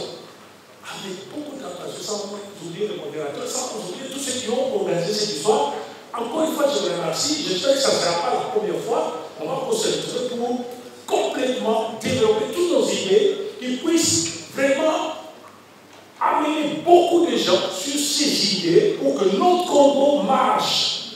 Pour que chacun, comme il a dit, la richesse est ici, ce n'est pas ailleurs. Je vous remercie beaucoup de m'avoir accordé. Pour donner nos réponses, c'est la question que c'est Delphine, hein? Ok. La question que Delphine a posée, où donner nos réponses. Je crois qu'il ne faut pas chercher à aller donner des réponses, je ne sais pas à qui ou à quel. Non. Il s'agit de se mettre dans un état d'esprit que nous partageons tous. Pour moi, la démarche est la suivante. Dans un premier temps, il faudrait que les 5 questions que nous avons posées ici commencent à circuler, deviennent objet de nos entretiens, de nos échanges, de nos conversations au quotidien. Que chacun de nous s'approprie ces 5 questions. Moi, j'ai commencé. J'ai commencé, même dans ma prédication à l'église hier, avant-hier dimanche, à la fin de la messe, j'ai donné ces 5 questions à tous ceux qui étaient à cette messe-là. Et une émission qu'on a faite il n'y a pas longtemps, eh bien, on termine l'émission, j'ai lancé les 5 questions. Et j'essaie de le faire maintenant en légal. Donc, donner ces questions pour que ça devienne, que tout le monde s'en approprie. Il ne s'agit pas de faire un forum comme on en a connu, avec quelques personnes et tout ça. Non, je mets un état de forum. C'est-à-dire, ce n'est pas une structure ou une institution que nous créons, un peu comme la conférence nationale ou quoi. C'est un état, un peu comme l'aggiornamento du pape Jean XXIII. C'est un état dans lequel tous nous sommes embarqués. Ça, c'est une première chose. Et nous réfléchissons au niveau personnel, au niveau des rues, au niveau des quartiers, au niveau des communes, au niveau des provinces, en cercle de ce genre, et à un moment donné, au niveau national. Bien, je crois que si nous nous saisissons tous de ces 5 questions, nous commençons chacun à donner nos réponses à nous, et nous nous mettons ensemble dans notre avenue, dans notre rue, dans notre quartier, pour mettre ensemble nos réponses. À un moment donné, nous allons créer une synergie. Et ça sera une révolution qui se mettra en marche, et une révolution qui est d'abord mentale et culturelle. Parce que le reste... Bon. Alors, je réponds tout de suite à Singa. Quelle est la lecture que vous faites de ce qui se passe dans les pays de l'Est, l'Afrique de l'Est? Eh bien, personnellement, première chose, je dis, c'est une bonne chose.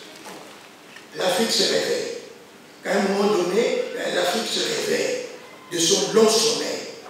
Et quand, en Afrique, un coup d'État est fait, et que ceux qui se considèrent et que nous considérons comme les maîtres du monde ne l'acceptent pas, c'est que c'est bon. C'est que c'est bon. Parce que quand c'est un coup d'État que eux ont fomenté, tout de suite, vous apprendrez, on a accueilli ce nouveau président issu d'un coup d'État, on l'a accueilli ici et là, et on lui a déroulé le tapis rouge, c'est que c'est leur homme. C'est leur homme. Et donc, je félicite ces gens de l'Est qui ont pris conscience que nous devons nous libérer. Nous devons nous libérer de cette mainmise, n'est-ce pas, dans laquelle nous vivons, de cet esclavage. Nous devons nous libérer. Maintenant, une chose est importante que j'ai notée, c'est que, personnellement, je ne suis pas pour des coups d'État militaires. Mais ce que j'ai constaté, c'est que les militaires, là, lorsque je les entends parler, lorsque je les vois agir, je me rends compte qu'ils ne sont pas que militaires, ce sont des patriotes. Ce sont des patriotes. Et ici, chez nous, malheureusement, nous n'avons pas nécessairement des militaires vraiment patriotes du genre d'Ibrahim Traoré du Burkina, qui a pris la parole à cette conférence Russie-Afrique et qui a dit des choses devant les autres chefs d'État, ses aînés, n'est-ce pas, sans aucun, disons, sans aucune peur, n'est-ce pas. Il a osé dire des choses interpellatrices. Bon, maintenant, chez nous, je me dis, nous n'avons pas besoin d'un coup d'État militaire. Le forum que je propose ici, eh bien, je vais vous le dire sincèrement, si nous avions un chef d'État qui est un révolutionnaire, n'est-ce pas, c'est lui qui prendrait l'initiative. Mais pour prendre cette initiative, il faut être d'abord libéré de l'esprit, libéré mentalement. Parce que si tu vis le pouvoir comme quelque chose qu'on t'a donné par tel, tu es lié. Tu es lié. Et tu n'as pas la liberté nécessaire, suffisante pour prendre une telle initiative. J'ai dit, le forum que je propose sera une chance pour notre pays, à condition que, ça soit un forum décidé par les Congolais eux-mêmes. Et qui peut prendre la décision aujourd'hui, si ce n'est que ceux qui ont le pouvoir en main? Et s'ils en ont un. Parce que le vrai problème se pose là. Est-ce que nos dirigeants ont vraiment un pouvoir? Nos dirigeants ont-ils vraiment un pouvoir? Et s'ils en avaient un, je crois que les choses n'iraient pas telles qu'elles vont maintenant. Alors, deuxièmement, ce forum sera une chance pour nous si elle ne débouche pas au partage du pouvoir. Et là, c'est la différence avec la conférence nationale souveraine, c'est la différence avec les autres forums que nous avons connus, les dialogues qu'on a connus ici et là, c'était toujours autour du partage du pouvoir. Cette fois-ci, il n'y aura plus de partage du pouvoir. Et donc, on va devoir s'organiser autrement.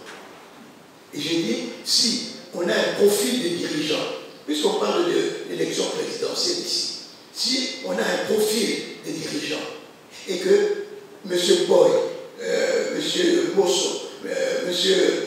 Modeste, ici, Bonigaba et d'autres, n'est-ce pas, correspondent à ce profil. Mais qu'est-ce qui nous empêcherait de procéder autrement que par les élections classiques à l'européenne, à l'occidentale? D'ailleurs, là-bas, ils sont en train de décrier ça. Et le taux d'abstention aux élections est tel que les élections sont remises en cause, n'est-ce pas?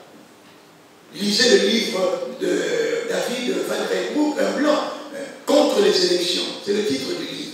David Van Reymbroek, celui qui a écrit Congo une histoire. Il a publié un livre il n'y a pas très longtemps qui s'intitule Contre les élections. Lisez ce livre, vous comprendrez l'histoire des élections. D'où nous sont venues les élections. À quel moment de l'histoire les élections ont été, disons, mises en place. Vous voyez? Alors, je dirais que nous pouvons inventer d'autres formules, d'autres manières. Vous avez 10 personnes qui correspondent au profil. Mais qu'est-ce qui nous empêcherait de procéder au tirage au sort? Parce que nous saurons que celui qui sera tiré au sort, eh bien, il correspond au profil. Et les autres, eh bien, forment équipe. Ils forment équipe. Et celui qui est tiré au sort, il sera comme le primus inter pares, le premier parmi les égaux. Et il forme équipe avec les autres. Ce sont des formes. Nous devons inventer, nous devons faire marcher notre imagination créatrice pour ne pas être enfermé dans ce qui a toujours été fait. Et au point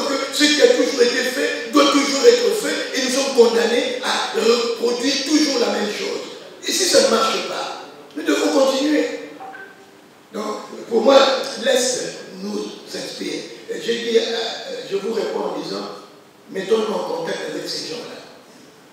J'ai été au Mali. J'ai été au Mali il y a quelques années. J'ai vu les belligérants au Mali. Et j'ai compris d'où vient cette guerre au Mali. La guerre au Mali, c'est parce qu'au nord du Mali, c'est là où on recrute ces rebelles et tout, formés, inventés, créés par ceux qui ont intérêt à ce qu'ils exploitent les richesses. Au nord du Mali, on a découvert des richesses du sous-sol très importantes. Et moi, j'ai vu les belligérants. J'ai parlé avec eux il y a quelques années déjà.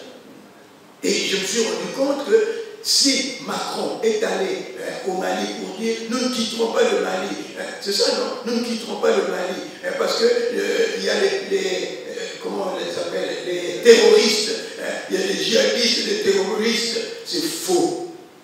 C'est faux. Nous ne quitterons pas le Mali tant que le Mali nous fournit ça, ça et ça. Disons la vérité. Le Niger, c'est pareil. Alors je les encourage. Et à nous, j'ai dit, faisons notre révolution à notre manière. Une révolution culturelle, une révolution mentale, une révolution qui aura des retombées sur le politique, sur l'économie et sur le social. Mais c'est une révolution de l'esprit, une révolution du bon sens. Voilà, révolution du bon sens. Je crois que c'est ce que je pourrais répondre à notre ami, n'est-ce pas? Et pour le reste, la question de Saleh. Comment réveiller la jeunesse congolaise endormie. Mais tu es là-dedans. J'ai horreur de constater qu'on cherche quelqu'un d'autre pour faire ce que nous pouvons faire. Tu es dans la jeunesse.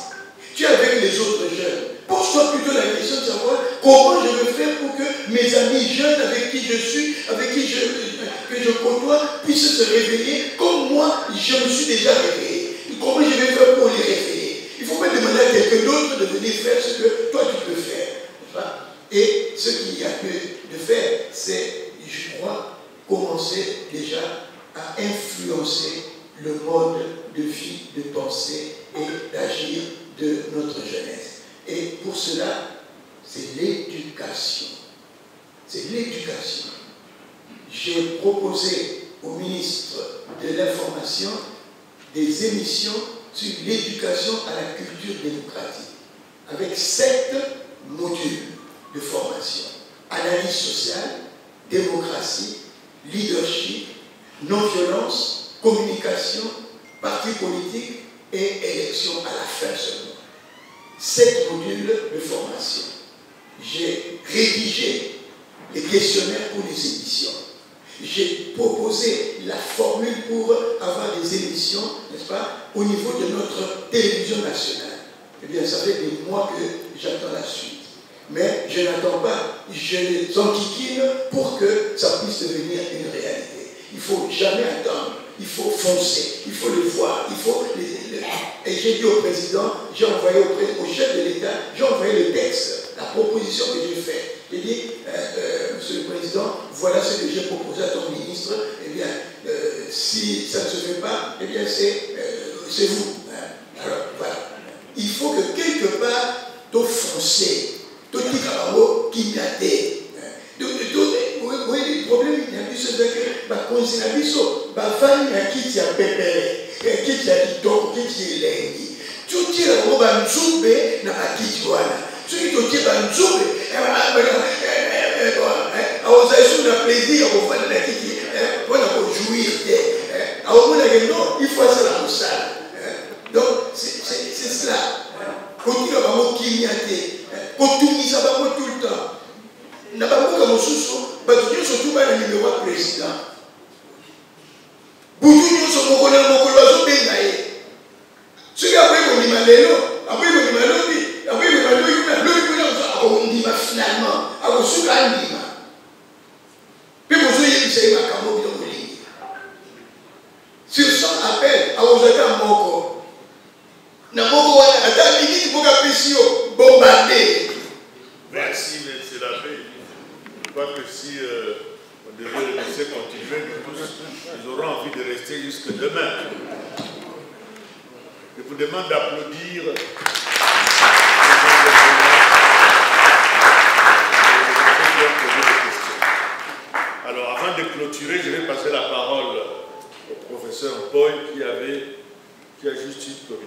affaires en ce qui concerne le arrêt. Merci beaucoup, Monsieur le Président. C'est l'heure de la fin. Le arrêt que vous avez entendu le professeur Kitombole qui a fait allusion à cela. Le comité exécutif de l'Eldorado a pris une décision, une résolution. Et c'est cette résolution dont nous allons vous faire la lecture. Première résolution du comité exécutif de l'Eldorado. Elle est intitulée comme suit. Exhortation à notre peuple à conduire des élections exemplaires, à rejeter la haine tribale, les manipulations politiciennes, le vigilantisme, la violence et la vindicte populaire, et à respecter rigoureusement le choix de chaque électeur avant, pendant et après le dénouement du processus électoral.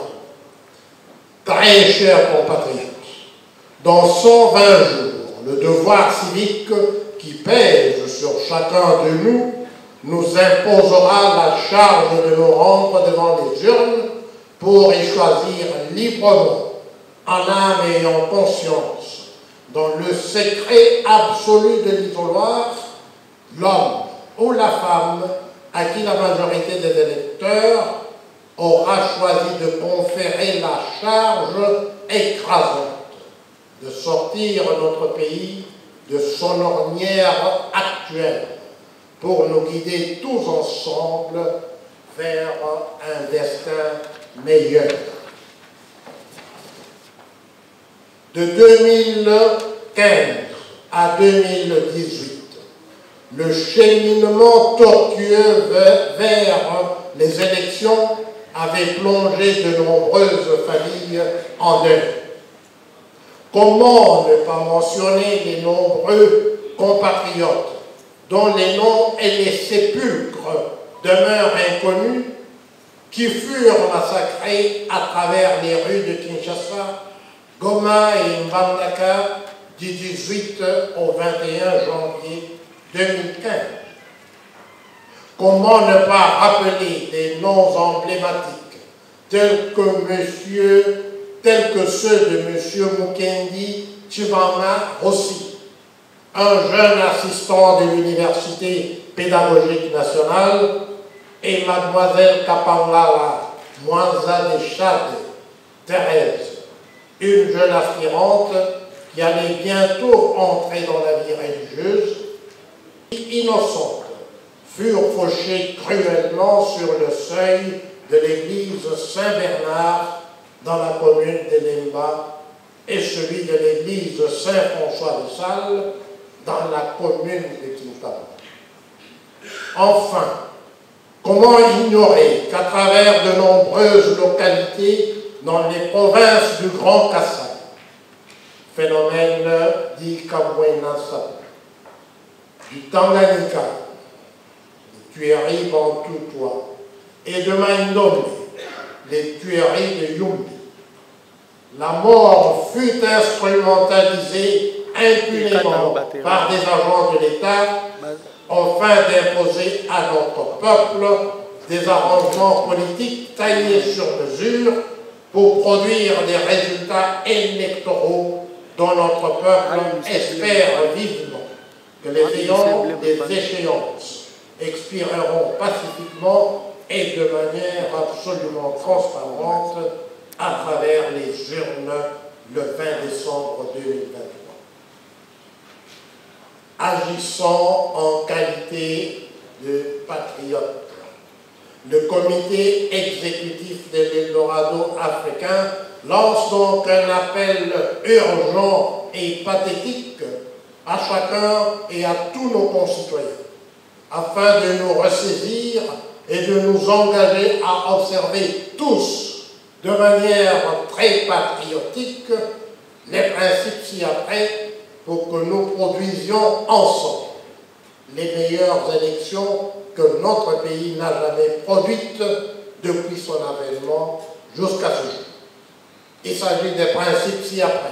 1. Le devoir absolu qui incombe absolument à chaque citoyen de respecter absolument le droit de tout Congolais d'être librement, d'élire librement le candidat de son choix, sans aucune contrainte ni aucune pression de quelque nature que ce soit. 2. La protection absolue par toutes les autorités publiques de la sécurité absolue de chaque candidat président de la République. 3. La garantie absolue par toutes les autorités publiques de l'intégrité physique de chaque candidat président de la République. 4. La garantie absolue par toutes les autorités publiques de la vie de chaque candidat président de la République. 5. La garantie absolue de la liberté de mouvement de chaque candidat président de la République à travers l'ensemble du territoire national, ainsi qu'à travers les pays étrangers retenus comme centres électoraux, à savoir Afrique du Sud, Belgique, Canada, États-Unis et France. 6. Le jugement en flagrance. Toutes affaires cessantes pour tout individu qui aura tenté, de près ou de loin, de porter atteinte à la sécurité, à l'intégrité physique ou à la vie d'un candidat président de la République. Et enfin, 7. En tant que garant de la nation, le président de la République est, de manière ultime, comptable de tout dérapage causé par ces fanatiques ou de toute bavure policière causée par des agents publics, y compris les agents des forces armées, qui viseraient à procurer un avantage électoral au président de la République. Le comité exécutif de l'Eldorado africain exhorte et félicite d'ores et déjà chacun de nos compatriotes pour la ferveur patriotique avec laquelle nous allons agir au quotidien, tous et chacun, en unisson, pour que nous produisions les plus belles élections de la vie de notre pays, afin de le remettre promptement sur les rails pour le transformer courageusement en Eldorado africain. Vive notre nation, vive à jamais notre peuple, et que vive à jamais notre prospérité sur la terre de nos aïeux. Les membres du comité exécutif de l'Eldorado africain, M. Bishogo Mouchangaloussa Denis, le professeur Chirimani Boulakali Raphaël, le professeur Ekoto Eyali Louis, Madame Kassongo Eulali, M. Kazadi Kapenga Ezekiel, M. Kiassim Atuzizila Joseph, le professeur Kitombole Togu Antoine, M. Conseil Bonama Ferdinand, Maître Mboïka Meleka Léopold, le professeur Mboïka Moulaï Lumbala Tchamanyangala, M. Mboï Nsema Pascal, M. Mboï Tony Nicolas, Madame Mboï Tony Malula Magali, Madame Mouleka Moulikaï Thérèse, M. Moubekoussouba Malula Dodo et Madame Sassa Makondi Claude. Je vous remercie.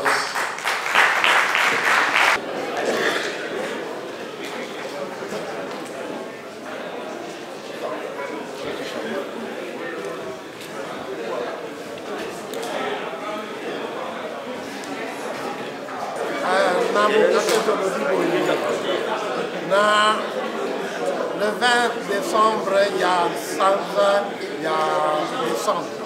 Donc, il faut pas jeune, il faut pas jeune pour voter. Pas voter, ceux qui ont voté,